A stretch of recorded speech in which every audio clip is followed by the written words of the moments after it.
It's difficult to imagine a time when massive gargantuan SUVs didn't roam the American roads like seagulls in a Walmart parking lot. But here I am trying to park my tiny Miata in between two full-size SUVs. Although the first SUVs were created around the 1930s, they only really started to gain traction in the late 80s, early 90s. This seemingly unstoppable rise just over the last 30 years basically boils down to three main points. So to get a better understanding, we first have to understand what sports utility vehicles, or SUV for short, really is. All the way back in 1935, Chevrolet decided to release its Suburban Carryall, later shortened to just Suburban, making it the longest current production vehicle and considered to be the first true SUV. This new Suburban borrowed its body from a panel truck. At the back was a two-window upper panel that was spring-loaded so it flipped up, and it also included a tailgate. At the time, this thing was really a good invention, but now looking back almost 100 years later, it was literally just a pickup truck that fit 8, which is pretty useful considering everybody had really big families back then.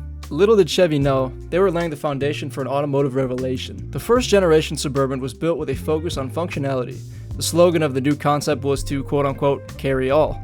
Think of this new invention as kind of like a Power Ranger. It was the first vehicle to combine the spaciousness of a station wagon with the durability of a truck, and this innovative design paved the way for a new category of vehicles, setting the standard for generations of SUVs to come. It took more than 25 years until SUVs ushered into more streamlined three-box sedan designs, which would be engine, passenger, and cargo. From the 60s to the 80s, they became lower, longer, and wider, as technology allowed more efficient packing.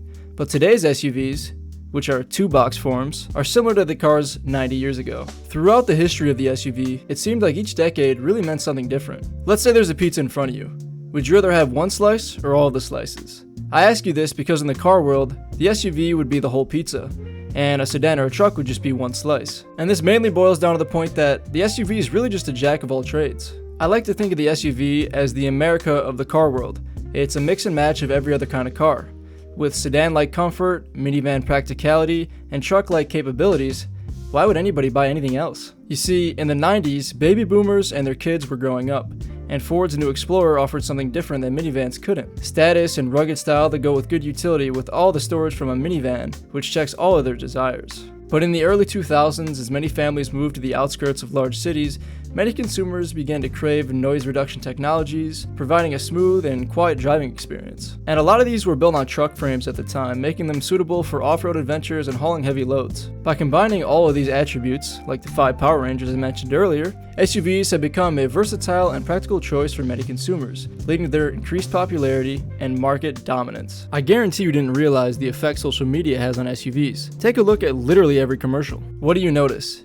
Every single one is either driving over rough terrain or in the mud. The growing popularity of outdoor pursuits like van life and off-roading has ignited almost a cultural shift towards these adventure-seeking lifestyles, igniting a surge for demand in SUVs. And while not everyone is engineered for extreme off-roading, manufacturers strategically position their models as rugged and capable, tapping into the yearns for off-grid adventures and remote exploration. From rugged mountain trails to sandy desert dunes, SUVs promise the versatility and durability needed to conquer any challenge nature presents. It really gives you a free feeling, and I feel like a lot of consumers almost make this their personality.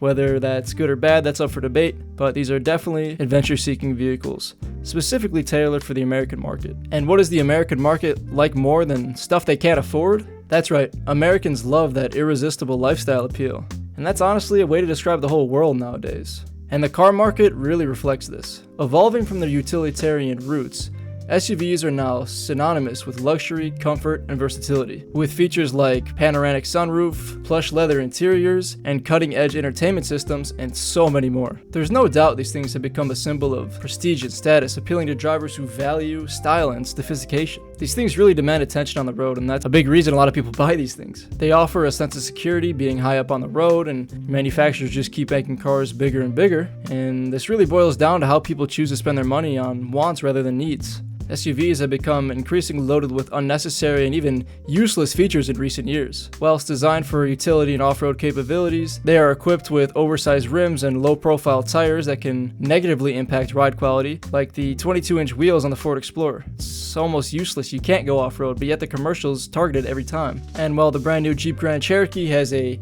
12-inch screen, you would think the focus on navigation in their commercials would be a little hypocritical. Redundant off-road modes and terrain management systems are rarely utilized by most owners who stick to paved roads and the way to work, yet they persist on vehicles like Toyota's 4Runner, specifically the crawl control feature. I don't think anybody's actually used that.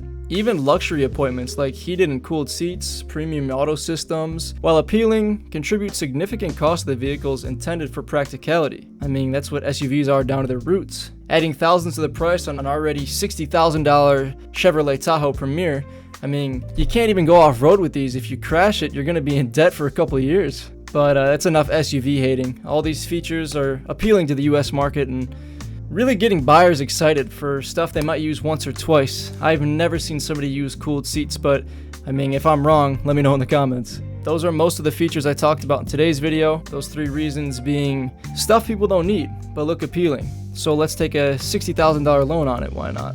Others being social media's mark on how young, adventurous teenagers and young adults need to buy these things so they can go off-road. And the one legit reason which I think SUVs should be sold for are the versatility.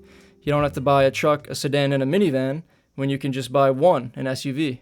So, what do you guys think? Did I miss any reasons? Let me know in the comments, and a subscribe is always appreciated. See you in the next one.